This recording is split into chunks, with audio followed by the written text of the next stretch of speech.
Good morning, students. Welcome to online English class. Yesterday we have read the poem A Photograph. Today we will do its question answer. Okay, let us start the question answer. Our first question is, what does the word cardboard denote in the poem? Why has the word been used? अब देखिए क्या है, cardboard का meaning मैंने बताया था, गत्ते का टुकड़ा. ठीक है, इस जो कार्डबोर्ड है वो इस पोएम के अंदर क्या डिनोट करता है, मीन्स क्या दर्शाता है. Why has this word been used, और इस शब्द का यूज़ जो है क्यों किया गया है. ठीक है, देखिए आंसर क्या है. The word cardboard denotes the photograph. जो वर्ड है कार्डबोर्ड वो किसको डिनोट कर रहा है, फोटोग्राफ को. Pasted on a hard thick paper. Cardboard यानी कि यहाँ पे जो है कार्डबोर्ड है वो गत्ते का टुकड़ा है, थोड़ा सा सख्त गत्ते का टुकड़ा. ठीक है, पहले आया करते थे जो सबसे पहले ये फ़ोटो फ्रेम्स आया करते थे ना, वो कैसे आया करते थे, उसके पीछे गत्ते का टुकड़ा होता था. जैसे कार्डबोर्ड होता है ना, वैसे ही होता था गत्ते का टुकड़ा, वो फ़ोटो फ्रेम के पीछे लगा होता था.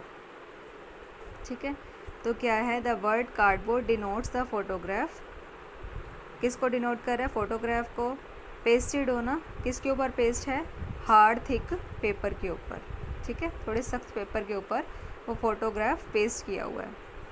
This word has been use to refer to a practice in the past when photographs were pasted on cardboard and framed with glass front to preserve them.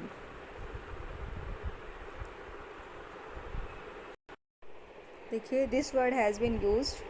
अब इसका यूज़ क्यों किया गया, इस वर्ड का यूज़ इसलिए किया गया है क्योंकि जो फ़ोटो है, ठीक है, वो किसके ऊपर चिपकी हुई है, गत्ते के ऊपर चिपकी हुई है. And framed with glass front to preserve them. और जो उसके ऊपर है फ्रेम किया गया ग्लास से, ताकि जो प्रिजर्व किया जाए, ताकि उसे सुरक्षित रखा जा सके.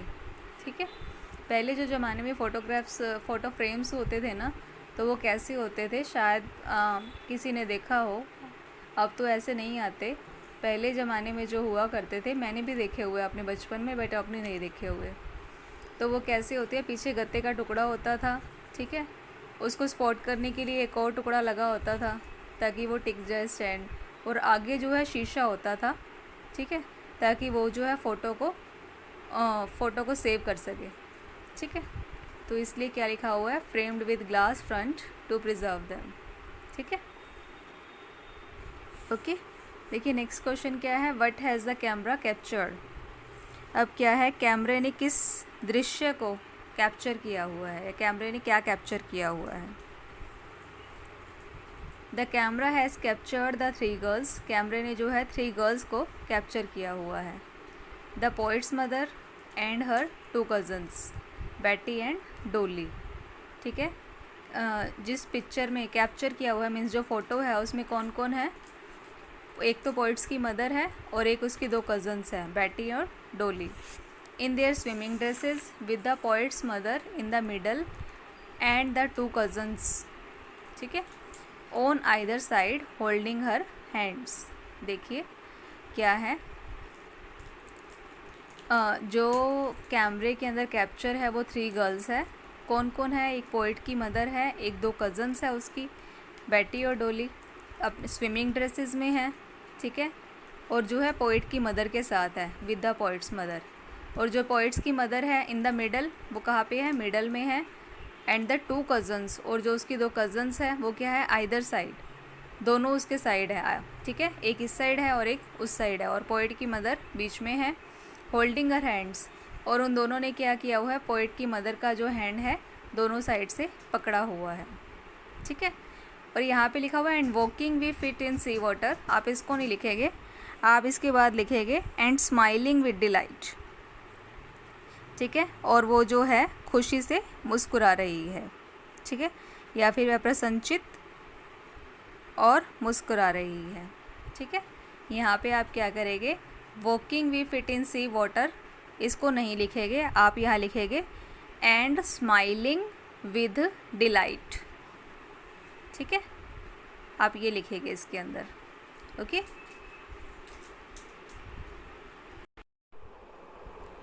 Okay, next question is what has not changed over the years, does this suggest something to you. देखिए क्या है, इतने वर्षों में जो है क्या चीज़ है जो नहीं बदली है, ठीक है। Does this suggest something to you, और इसके बारे में आपका क्या विचार है, ठीक है। The sea has not changed over the years, जो समुंदर है, सागर है, वो जो है इतने टाइम से नहीं बदला है। Its waves are as fresh, shining and tireless as they were years ago, मतलब जो इसकी लहरें हैं वो वैसे ही फ्रेश है, वैसे ही शाइनिंग है और वैसे ही टायरलेस है जैसे वो पहले हुआ करती थी। The changelessness of sea remind us of the changes in human face with advancing age. जो चेंजलेसनेस का मीनिंग होता है अनचेंज, जो मतलब चेंज बिल्कुल नहीं होगा, अपरिवर्तित, ठीक है। वो में क्या याद दिलाता है, रिमाइंड्स अस मीन्स याद दिलाता है, of the changes in human face, किस में चेंज हो जाता है, ह्यूमन फेस में चेंज हो जाता है। विद एडवांसिंग एज यानी कि बढ़ती उम्र के साथ जो है ह्यूमन के अंदर तो चेंज आ जाता है, लेकिन जो समुंदर है वो कभी भी नहीं बदलता, ठीक है। इस लाइन की जगह आप एक और लाइन भी ऐड कर सकते हैं, ईयर्स एगो के बाद लिखने के बाद आप ये भी लिख सकते हैं, आप ये लिख सकते हैं, this suggest that nature's remains permanent but human life is short. Okay, same भी लिख सकते हैं, अदरवाइज आप क्या लिख सकते हैं, ईयर्स एगो के बाद आप ये लाइन ऐड कर सकते हैं, this suggests that nature remains permanent but human life is short. Okay okay, our next question is the poetess mother laughed at the snapshot. What did this laugh indicate? जो poet की mother है वो जो है snapshot यानी कि photo को देखकर हंस रही है, ठीक है। What did this laugh indicate? जो ये लाफ है किसकी तरफ इशारा कर रहा है, ठीक है। This laugh indicated her joy at remembering an incident connected with her past life. जो ये लाफ है, जो ये हंसी है, वो किसको इंडिकेट कर रही है, किसको दर्शा रही है, हर जॉय यानी कि उसकी खुशी को दर्शा रही है। एट रिमेम्बरिंग एन इंसिडेंट, क्या है वो, जो है किसी पल को, किसी इंसिडेंट को याद कर रही है। Connected with the past life, जो है उसकी पास्ट लाइफ के साथ, यानी कि जो उसकी पहले वाली लाइफ के साथ जुड़ा हुआ है, ठीक है। When she was quite young, जब वो जो है बिल्कुल जवान थी। And free from the tensions and worries of life, और वो जो है अपनी लाइफ, अपनी जो उसकी लाइफ थी वो टेंशन से और चिंताओं से जो है बिल्कुल फ्री थी उस टाइम पे वो, क्योंकि उस टाइम पे वो यंग थी, उसका ध्यान जो है टेंशन्स की तरफ तो जाता ही नहीं है उस एज में, ठीक है। क्योंकि उस टाइम वो कितनी ईयर्स की थी, आई थिंक 12 ईयर्स की थी, ठीक है।